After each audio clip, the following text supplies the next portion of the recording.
금리 인상 기조와 경기 침체 여파로 부동산 시장이 꽁꽁 얼어붙으면서 이사 수요마저 급감하고 있는 가운데 매매 가격보다 전세 가격이 가파르게 하락하면서 거래 빙하기가 계속될 것으로 보입니다. 전세 가격 하락 속도가 매매 가격보다 빠른 것은 기존 전세 수요자가 월세를 더 선호하는 데다가 계약 갱신 거래가 늘면서 신규 수요가 감소했기 때문입니다. 부동산 관련 업종인 소상공인과 중소기업들까지 줄줄이 칼바람을 맞고 있습니다. 이사가 줄면서 이삿짐 센터는 물론 에어컨 설치나 인테리어 업종들에서 일감이 대폭 줄어들고 있습니다. 당장 폐업으로 이어진 곳은 개업 공인중개사 사무소입니다.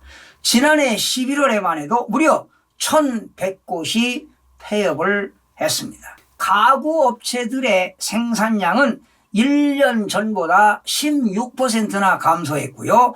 건축자재는 1, 2위를 차지하고 있는 업체 모두 영업이익이 급격하게 떨어지고 있어 가구나 건축자재 업체 등에도 경고등이 켜진 상황입니다. 여러분, 고금리와 경기 침체가 계속되는 가운데 전국 아파트값이 37주 연속 하락, 서울도 내림세가 34주째 이어지고 있습니다. 서울의 이번 주 낙폭은 마이너스 0.35% 하락했는데요. 지난주 마이너스 0.45% 대비 0.10% 줄어들었습니다. 수도권은 이번 주 마이너스 0.59% 하락으로 지난주 대비 마이너스 0.64% 대비 0.05% 줄어들었습니다. 전국 아파트값도 통계 집계 이후 최대 낙폭이 11주째 지속되다가 3주째 연속 하락폭이 소폭 감소되었습니다. 시도별로 하락폭을 살펴보니까요. 세종시가 마이너스 1.12% 하락, 경기는 마이너스 0.71% 하락, 인천 마이너스 0.66, 대구 마이너스 0.61, 부산 마이너스 0.58, 대전 마이너스 0.44, 경남 마이너스 0.42, 전남 마이너스 0.37, 서울 마이너스 0.35 이렇게 하락했는데요. 지난주 대비 하락폭 모두 축소가 되었습니다. 전국적으로 공표지역 176개 시군구 중 지난주 대비 상승 지역은 2개 지역에서 2개 지역으로 유지됐고요. 보합 지역은 5개 지역에서 2개 지역으로 감소했습니다. 하락 지역은 지난주 169개 지역에서 172개 지역으로 증가했고요. 전국적으로 살펴보게 되면 97%에 해당하는 지역에서 하락하고 있습니다. 서울 지역은요, 매물 가격과 매수 희망 가격 간의 괴리가 여전히 좁혀지지 않아 관망세가 지속되고 있습니다. 그러나 간헐적인 급매물 거래 영향으로 하락세가 유지 중이나 일부 시장 가격 회복에 대한 기대 심리로 가격 하락폭이 둔화되는 경향을 보이며 지난주 대비 하락폭이 축소되었습니다. 강북 지역은 14개 구 중요 서대문구 마이너스 0.47%는 홍은동과 남가자동, 부가현동 등 주로 주요 단지 위주로 하락했고요. 도봉구 마이너스 0.44%는 상문동과 창동, 방학동 주요 단지 위주로 하락했습니다. 중구 마이너스 0.44%는 신당동 대단지와 구도심 내 소규모 단지 위주로 하락했습니다. 종로구 마이너스 0.44%는 창신동과 무학동 대단지 위주로 하락하면서 역시 하락폭이 축소되었습니다. 국토교통부 아파트 실거래가 공개 시스템에 따르면 서울 송파구 신천동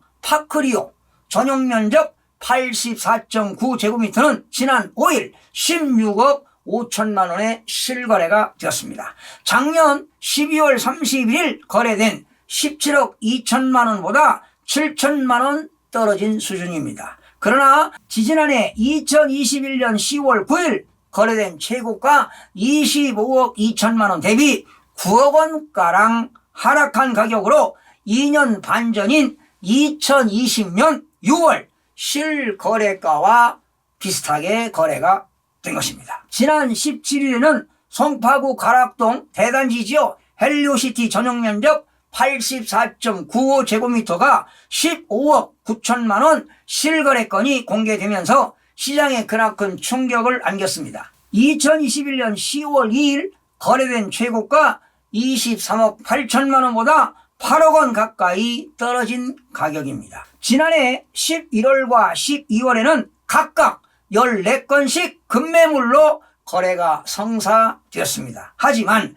인근 지역인 가락동 현대아파트의 경우에는 지난해 4월 이후에 5월부터 현재까지 한 건의 거래가 없는 상황입니다. 이렇게 거래도 극과 극을 달리고 있습니다. 수도권 지역인 인천 지역 연수구 마이너스 0.89%는 송도 신도시 하락 영향을 받는 연수동, 동춘동, 옥년동 구축 위주로 하락하고요. 부평구 마이너스 0.82%는 삼산동과 갈산동, 상곡동 구축 대단지 위주로 하락했습니다.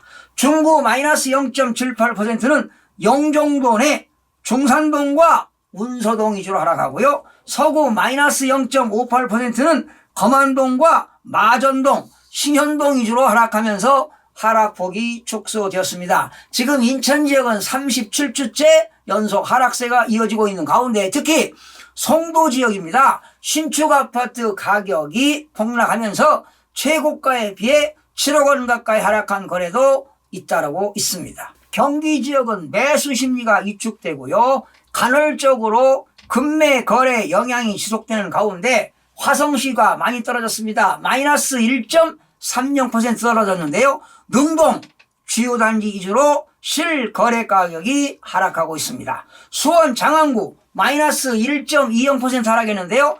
정자동과 율전동 주요 단지 중심으로 하락했습니다. 오산시 마이너스 1.07% 하락했는데 동탄 신도시에 인접한 부산동 주요 단지 위주로 하락하고요. 과천시 마이너스 1.03%는 부림동과 별량동 중심으로 하락하면서 하락세가 지속되고 있습니다. 대구 지역 살펴보겠습니다. 달성군 마이너스 0.77%는 입주 물량 영향이 지속되는 육아읍과 다사읍 위주로 하락하고요. 달서구 마이너스 0.75%는 월성동과 유천동 위주로 하락하고 수성구 마이너스 0.60%는 시지동 중심으로 하락하면서 하락세가 지속되고 있습니다. 부산 지역 기장군 많이 하락했습니다. 마이너스 1.13% 하락했는데 특히 기장읍과 정관읍 위주로 하락했습니다. 해운대구 마이너스 0.96%는 재성동과 반여동, 우동, 구축 위주로 하락하고요. 남구 마이너스 0.79%는 용호동과 대연동, 주요단지 위주로 하락하면서 부산시는 오히려 하락폭이 크게 확대되었습니다. 세종시는 거래 심리 위축 및 매물 적체 현상이 지속되면서 고운동과 다정동 위주로 하락세가 지속되고 있습니다. 세종시는 지금 급급매 위주로 거래가 발생하면서 하락세가 무려 최고로 하락했습니다. 77주째 이어지고 있습니다. 경남 지역 살펴보겠습니다. 창원, 마산, 회원구 마이너스 0.57%는 양덕동 주요단지 위주로 하락하고요. 창원 성산구 마이너스 0.53%는 사파동과 대방동 위주로 하락세가 지속되고 있습니다. 집값 급락과 과도한 대출 그리고 가계부채 영향으로 올해 하우스 푸어가 본격적으로 나올 것으로 보고 있습니다. 집값이 20% 이상 떨어지면 대출을 갚는 데 어려움을 겪는 하우스 푸어가 올해부터 급증할 가능성이 매우 높습니다. 특히 금리 인상으로 전셋값이 가파르게 하락하면서 세입자에게 보증금을 돌려주지 못하는 깡통 전세와 역전세난이 더 심화될 것으로 보입니다. 올해 상반기까지 계속되는 금리 인상과 집값이 더 떨어질 것이라는 기대감이 커지면서 규제지역 해제와 각종 규제를 완화해도 일시적으로 호가를 유지할 수 있으나 집값 하락 흐름은 계속 이어질 것으로 예상이 됩니다. 시청해주신 여러분 고맙습니다. 유익한 정보로 다음 시간에 찾아뵙겠습니다. 마음이 드셨다면 구독, 좋아요 꼭 부탁드리겠습니다. 고맙습니다.